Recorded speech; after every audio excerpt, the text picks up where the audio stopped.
I guess I don't know if others are having as much trouble as I am of putting the three talks together. So it would be nice to be able to conceive of a way of doing that.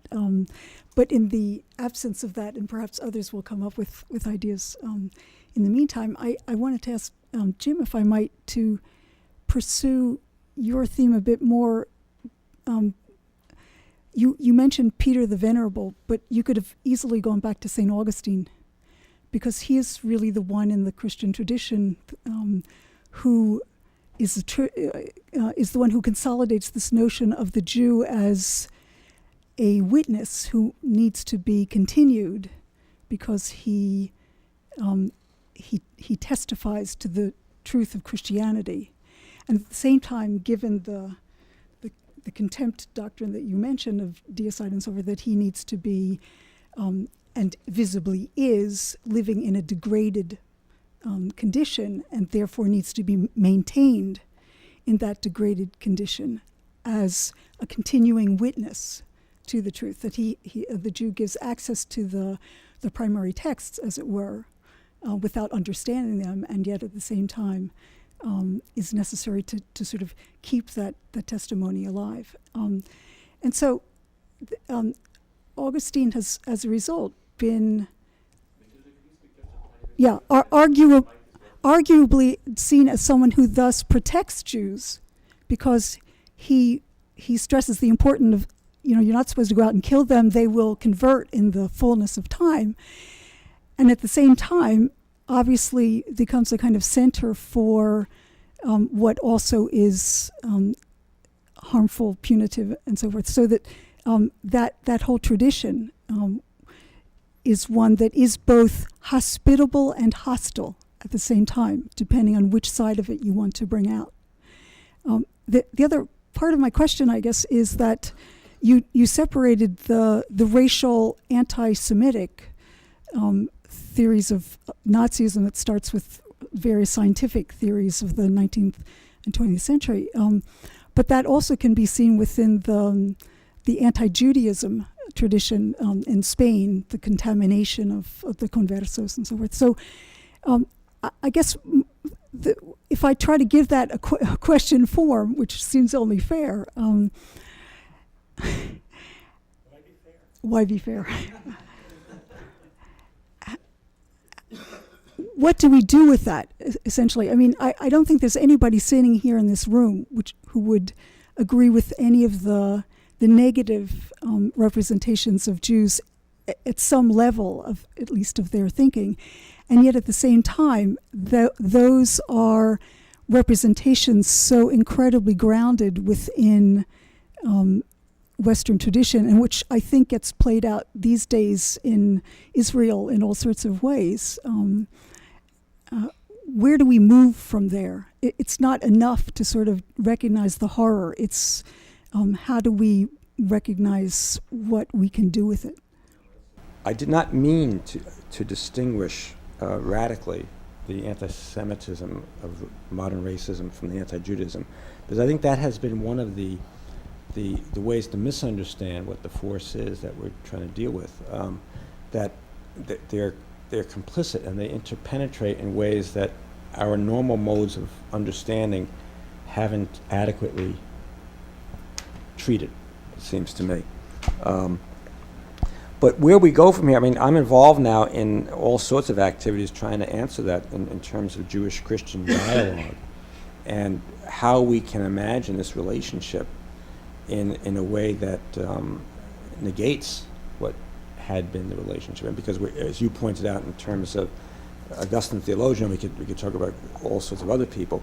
The only significance the Jew has to living, I mean, yes, the Jew is given the right to life, but only as a witness to our superiority. And that's why I said dead people walking. They're living corpses in that sense. They're spiritless. And I mean, this is such a sweeping issue. I want to concentrate on one case. I mean, how we, from a spiritual viewpoint, despiritualize others. I mean, how they lack any sort of substantial spiritual quality. I mean, some of the recent statements that have been made in terms of religious groups. Can we really have interfaith dialogue? Well, some would say no, you can have intercultural dialogue, but how can the truth, all right, sort of what is the truth going to learn from falsity, or limited truths? So there are all sorts of projects going on. I mean, I think the Holocaust was what sort of shook Christianity to its core. That's still trying to deal with that, although not everyone, obviously. I mean, there's still this supersessionism that Judaism's value was merely to prepare for this higher reality. They failed, and they lost the spirit. God left them. And it's the whole discourse of, speaking about how God acts, as if we can do that so casually, or ever. It's disturbing. But the theological and the political and the cultural are so intermingled. And that's why I think Foucault has been very helpful in pointing to phenomena like practices of confession and how we're shaped by that, as opposed to how other societies understand their experience. To understand religion and spiritual life, that seems to me to be the number one item on the agenda. To read something more adequate, understand what others. This is, I guess, a comment directed toward the conversation you just had. Earlier, one of the speakers addressed that usually violence or the scapegoat comes from within. And I was thinking in terms of Augustine, it's not only that Augustine makes the Jews a walking corpse, so to speak, who is only useful because they're a witness to Christianity, but the same thing is done to the sexualized body, or similar thing in Augustine, where those bodies that aren't celibate are useful because they may produce virgins. But in their own right, they're a source of contamination, and there's such a focus placed upon the body that is not sexualized and that is a virgin as the ideal Christian paradigm at that time, that literally there are so many places in the patristic authors and in Augustine where you will see them saying that trying to console people who have been sexual or who are sexual parents by saying, well, you're not worthless, perhaps you will produce a virgin. And that's where you should focus your spirituality and your work. So there's something else going on already within the Christian community, within the race community that's acceptable in Augustine's time, that is already producing something very similar before this, or I don't know if it's before, simultaneously, but at least in conjunction with their then having the ability to also produce a Jew who is only useful as a witness. It's precisely that focus he places upon death, that at that time, to have children was to have commerce with death in a way that a virginal person did not. That so many children died, that it was a certain betrayal of resurrection to enter into that commerce with death. It's a sociological setting for that thing. But again, it's Christianity defining itself very much in terms of a death that has taken place and that one has been resurrected from. And in terms of human history, the Jew is the witness to how spirit can lead. I read the Lives of Interesting Men, and I read Calvin's paper. I thought it was both essays, fine essays. But it struck me coming away that once you accept Foucault's notion of language as fundamentally a thing of power, you end up with Calvin's celebration of mutants. It seems to be a kind of logical sequence that goes from one to the other. I would question whether that's the only way you can look at language. Now, as to Jim's presentation, I was a little confused whether the language you described of anti-Semitism and so forth illustrated Foucault's notion that language is fundamentally a thing of power, and this, therefore, is just doing what language does, or does it illustrate a perversion of language? But how can you, within a Foucault universe, distinguish good power from bad power, or language used for power and language used for truth? And then Susan's presentation struck me as a traditional presentation saying we should avoid being controlled by our instinct, not give up our intellect. And she used all the resources of language, explanation, example, moral, and so forth, to point the fact. So I would say discard Foucault. Foucault is saying, I mean, that essay on the life of infamous men, what he's calling into question is how our our discourses function so smoothly to destroy lives. I mean, you don't have to have a metaphysical position to appreciate. I mean, as this exhibit, I haven't seen the exhibit yet of the burning victims, like the tangent, but we don't need a metaphysical position to sort of react to that as a moral, spiritual being. Foucault's investigations are trying to analyze at least on one level, analyze how these discourses, how we become practitioners of discourses that have terrible effect, and we don't feel them. It's a way of scrutinizing the smooth operation of things that are scholarly, knowledgeable. I mean, in this case, I mean, after the Holocaust, we can react differently to what happened to the Jewish people than we could have through the lenses of a traditional Christian worldview. That worldview is under challenge, and it's because of the pain experienced by people. So I'd say Foucault can help us a bit. Still. In light of the three talks, one thing I seemed to get out of it was that, in a sense, I was seeing that there was sort of that we need to abandon law or action, and to go back to Derrida, if there is no pure hospitality, that is because of the fact that Derrida is saying we need to act, we need to make political decisions, ethical decisions. So I guess my question is, was I right in understanding that it's kind of getting rid of these political and ethical decisions or making these distinctions, and that we can really become closer together? Or is there a way to make these political and ethical decisions concretely that we can become closer together? Seems to me, I mean, in the hospitality book, Derrida does talk about the fact that hospitality would exceed the ethical. And what he means by that is very complex, and you have to stop and think about it. So, I mean, it's all a question of what you mean by, the political and the ethical, and how do you imagine the relation to those two things.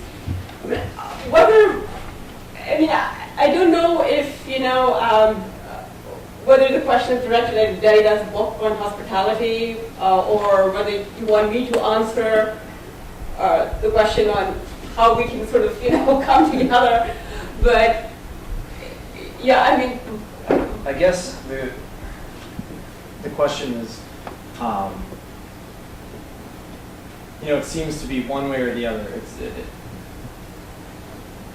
There is a sense of pure hospitality in which we can, stop acting and just be one with the other, or there isn't. And in that sense, what are the ways that we can concretely act politically? Well, this point is that you have both at some level. You have both, the laws of hospitality and the law of pure hospitality, or let's say hyperbolic hospitality, and that the two will always contaminate each other. It's not that one negates the other, or that one can, you can get rid of the laws of hospitality and just have this hyperbolic hospitality. Because he also warns that there is something about hyperbolic hospitality that can become very dangerous and exceed even the good and the just, right? So there's always a sort of the possibility of contamination all the time, and that this is a struggle that we have to engage in. That would come back to the wager again. It's a wager at another level of the wager beyond the wager. That I think. But isn't there a point if you connect it? What's your opinion? Justin's question with Dennis's, that you and Jim, but you in particular in your talk, you're sort of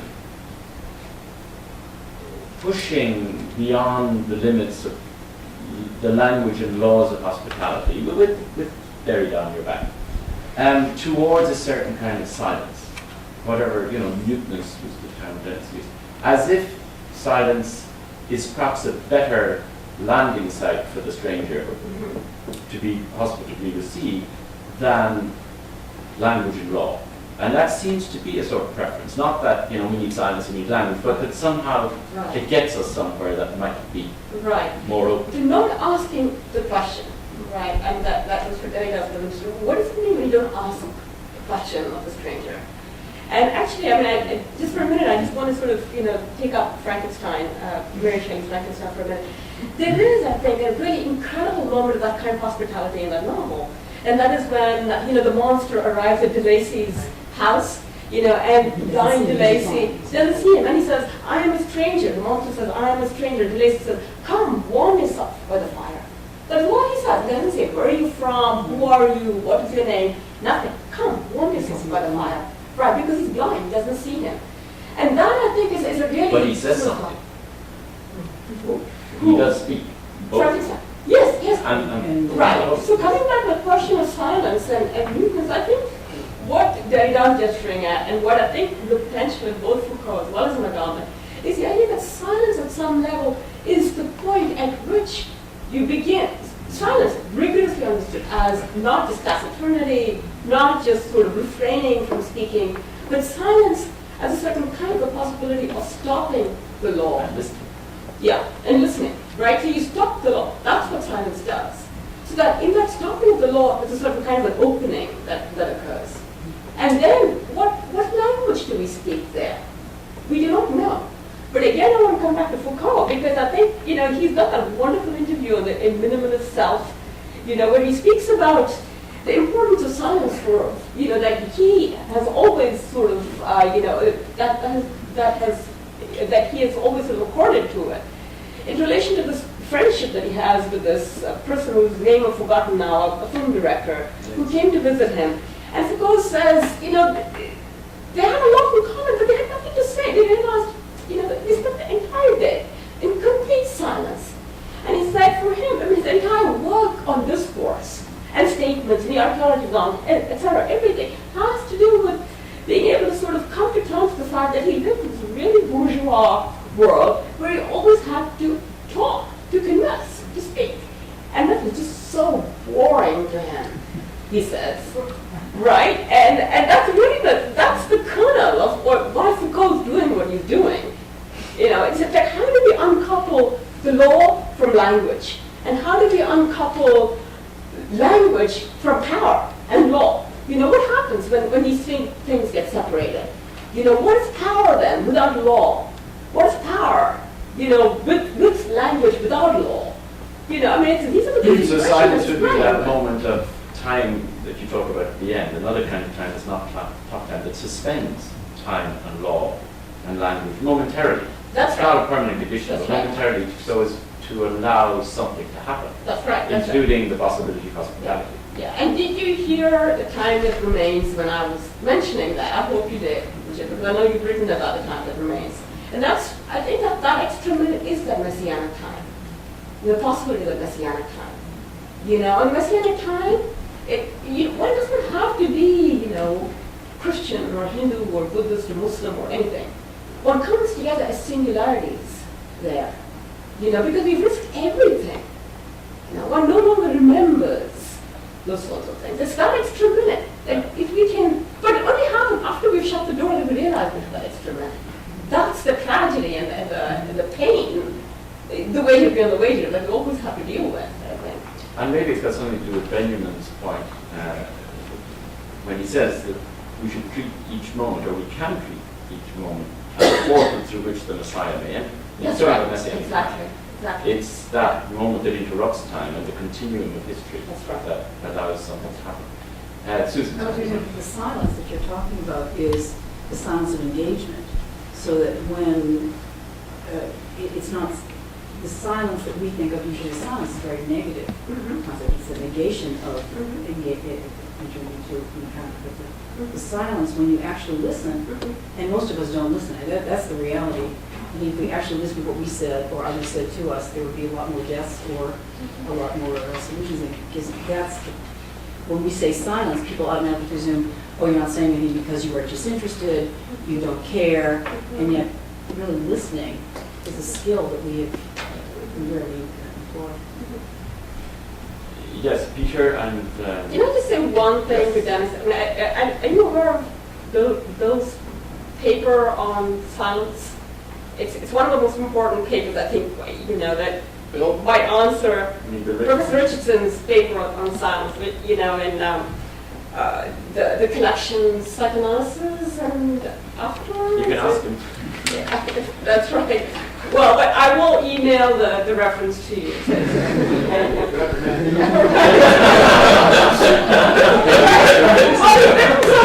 don't remember what I'm referring to, so I don't know if you remember.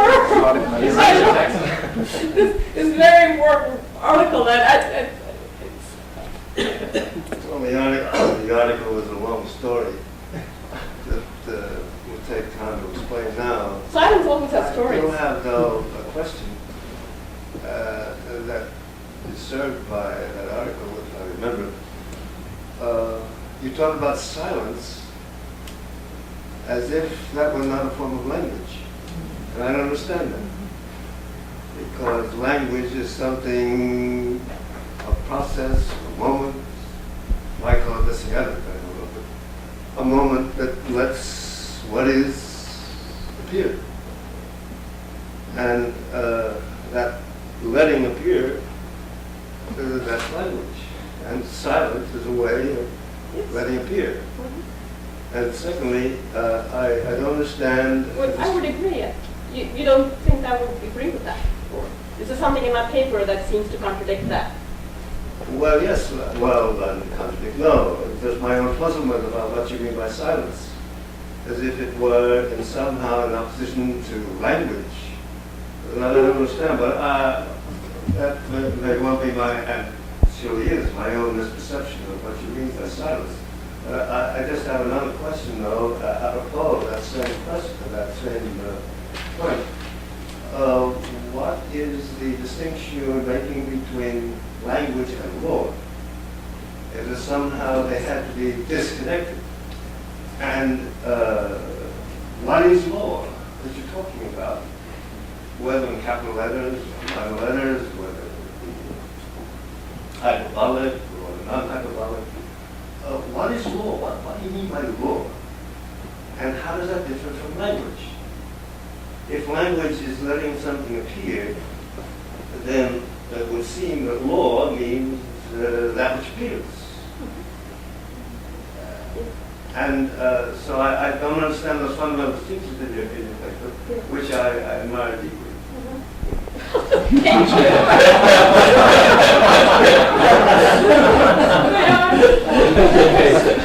Thank you so much for your question. I'm just honored that you even read my paper. Well, but I did say in my paper very clearly that silence is not at all in opposition to language. That, in fact, I think perhaps it was in the earlier version that I sent you, Richard. Where I quote Agamben, who says, "It is only through the word that one reaches root things, one reaches the silent things."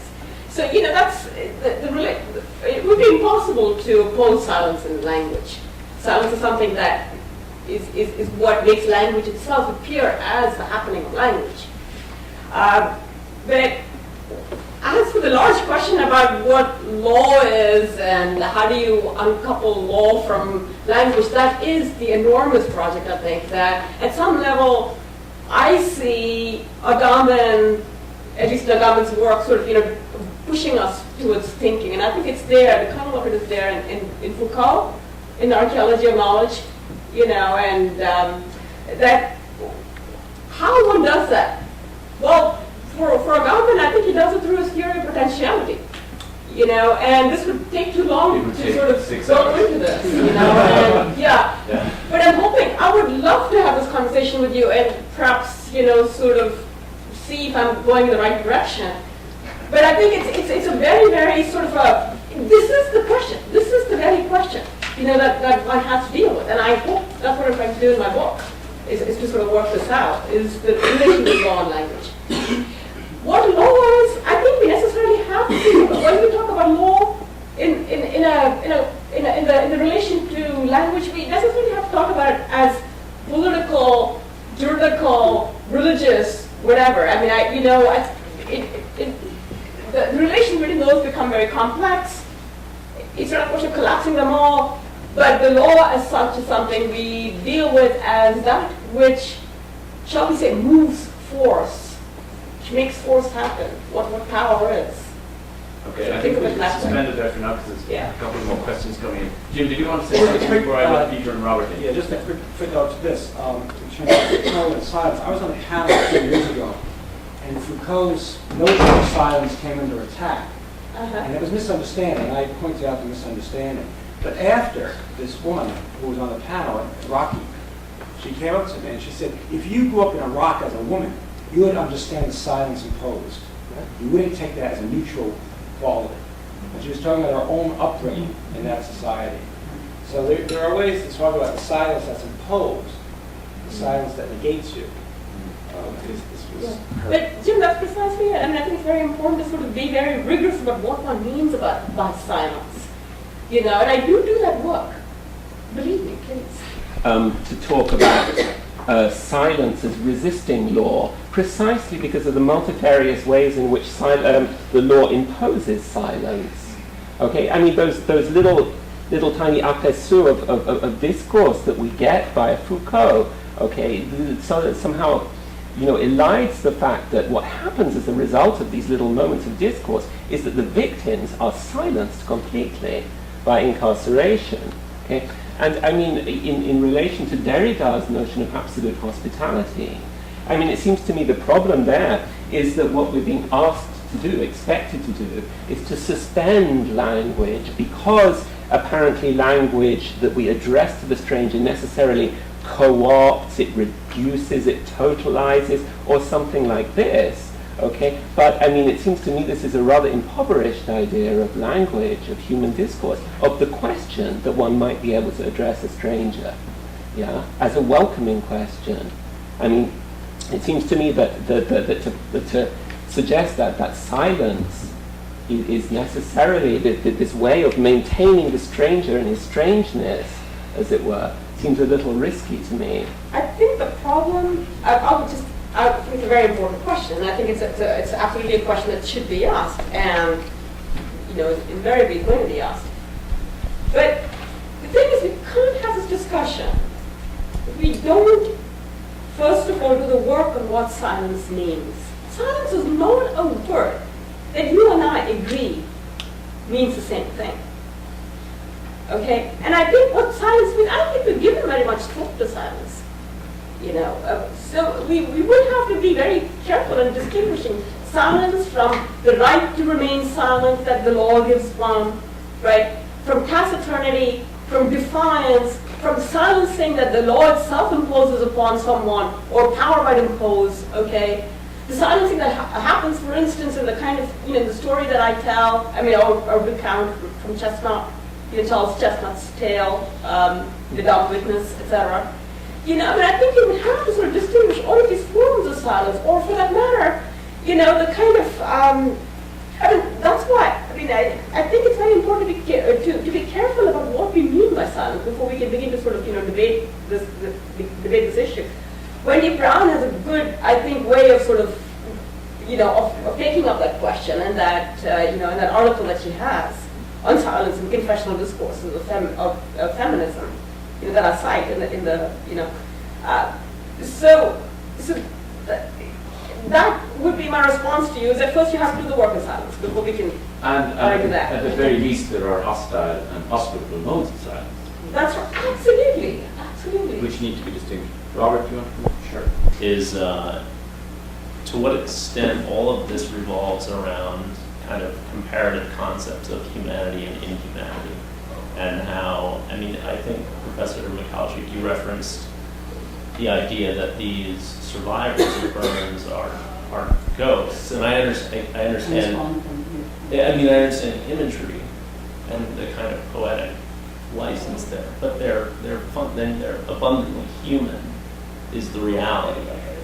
And I was thinking, Professor Bernauer, of your presentation and referencing Arendt, and for example, her work on Eichmann, where her primary concern with the treatment of Eichmann is that he was being treated as if he were not human. This is the fundamental problem. And so, in a sense, in all of these discussions of language, law, scapegoat, post-stranger, it seems as though we're going to have a much more troubled time offering and extending minutes if we think of if we even consider the possibility that inhumanity exists, which I don't think it does. Sure. Well, certainly, I don't think we could all agree on what is the perfect look, the perfect person. You said something I picked up on the ghost idea from Jim, because in fact, I don't see them that way, but we as society, but we are society, we have a certain version of what is acceptable. And I think that as we have interviewed many survivors of many different experiences, what I find most disturbing is their willingness almost to accept, not because they want to be silent or defeated, but because they have accepted the limitations of our own humanity and our own ability to endure that kind of suffering, to look at it face to face. And so they tend, I think, out of self-preservation to say, most likely you will find me repulsive, hard to look at, unbearable, et cetera, et cetera. They themselves, it's been very hard to look in the mirror. It takes many, many years to do that. And I think because in the end, it's easier to simply say, you probably don't want to look at me, or perhaps this will be difficult for you, softens their experience. And I would like to think, because I don't believe we are inhuman, I would like to think that if we are given that opportunity, and if someone is that vulnerable and honest and direct with us, that we could say, they've been to hell and back, I can step a bit into this. And what I was thinking about is the silence. One of the most painful things when we meet any a person who's endured this or any, is that silence, because silence is often taken in that experience as hostility, rejection, and so it's a hard line. It's how do you come back in a moderate way and in a healthy way when we have either extreme patronizing or extreme rejection. I think that's, your points are well made. They aren't ghosts. I don't see them as ghosts, but we do. I mean, we all have the vision of what's perfect, and when people don't fit into that, it's easier just to eliminate them than to adjust our own lens. Could I add a question to Roberts on this matter of inhumanity? Matilda asked the question of what do the three talks in common? I think there are several things that have issued from the discussion. But one thing that I think they have in common also was this notion of demonizing by dehumanizing the other. And both Kalpana and Jim in particular used the language of Foucault, like a method of biologizing and animalizing and instinctualizing the other, and therefore turning the other into a scapegoat. And indeed, even the images of the demon iconography, traditionally, particularly in the Middle Ages, is of an animal sort of concoction. Now, we're going to be talking about the unicorn as another kind of animal-human concoction. But, tails and paws and claws and horns. And this is what we do, don't we, when we dehumanize people? We call somebody a dog, or in Rwanda, a cockroach, or in Nazi Germany, vermin. And interestingly, that article that you quote, wonderful article by Barash that we circulate, the example of the rat, it just comes into it automatically. Do we want to behave like rats or like humans? So the rat that eats the rat, or the dog that eats the dog, is exactly what we shouldn't be.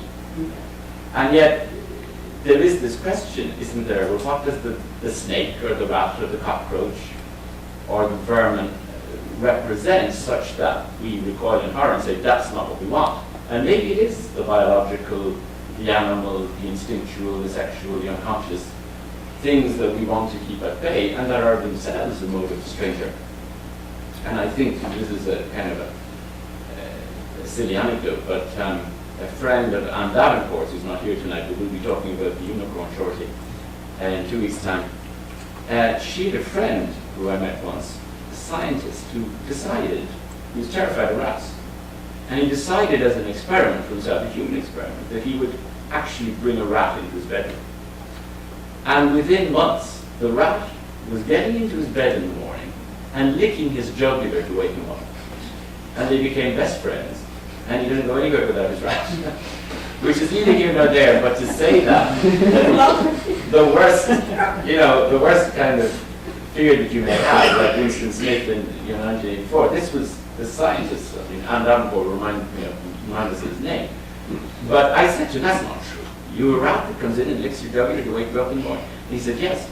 But it seems to me kind of impossible that that would be the case.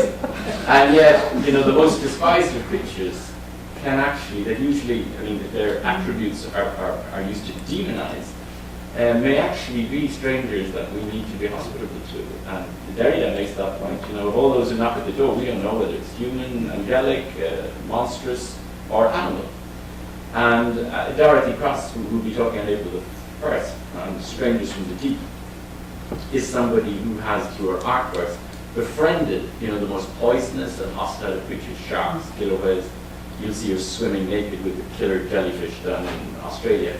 And, her point is that we have these, jaws and whatnot, we have these fears of the beasts of the deep that represent instinct and biology and animality. And that's part of the work of hospitality.